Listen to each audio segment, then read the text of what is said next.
Greetings, friends. So, today we have another interesting topic in our hands, and that is testing.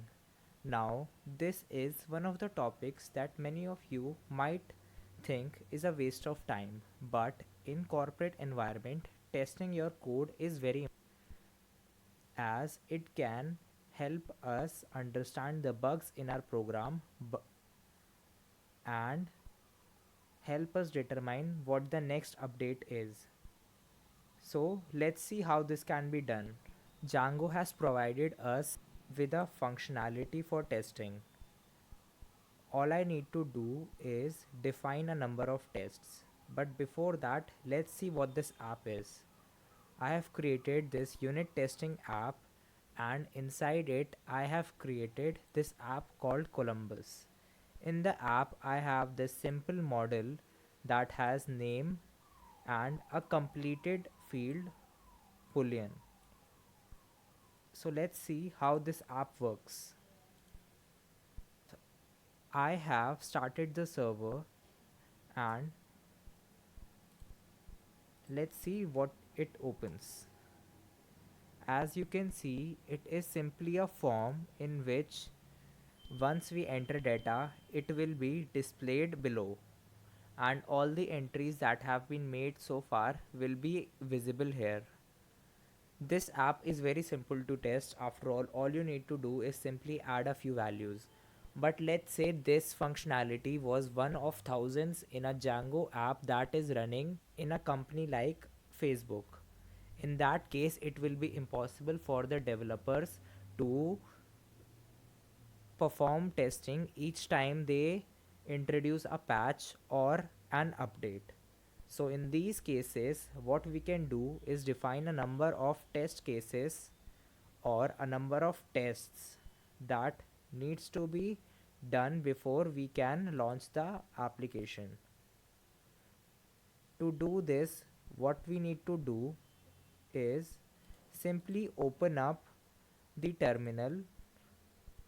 I'll stop the server and perform the following command.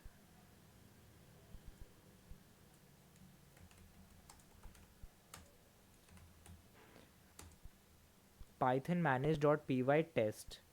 After that, I will enter the application that I wish to test.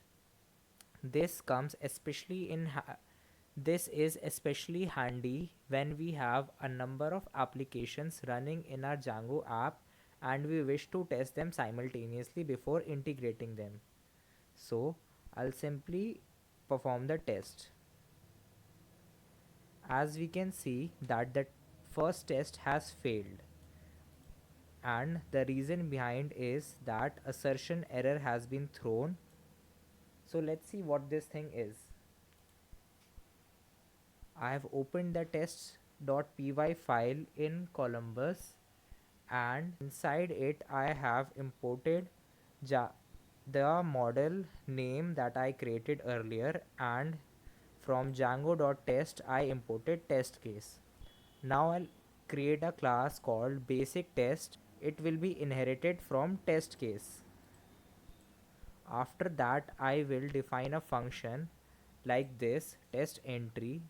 In this test case, what I am trying to achieve is creating a creating an instance of the name model and then saving it and then checking if the model has been saved successfully or not. For this I simply created an instance of name, changed the name attribute of name class using this string called test name, and then simply saved it. After this I queried a record with the id of name.id. After this, what I'll do is use this assert not equal function of test case. This assert comes in this assert function comes in quite a lot of variants, like the following: assert not equal, assert not equals, not in instance, and so much more. So I can use any of them to create custom tests.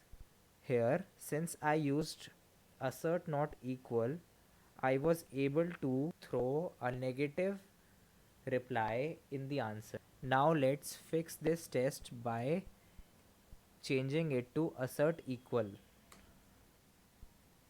With this, let's run the test once again. As we can see that all the tests were completed successfully, and after that it also destroyed the default database that was created. This is the data. This is actually quite interesting, as while working in a corporate environment you wouldn't want to mess up your actual database, as it might cause some serious issues. So Django creates a default database for the testing and then destroys it to save space. With that, let's end today's lecture. Thank you.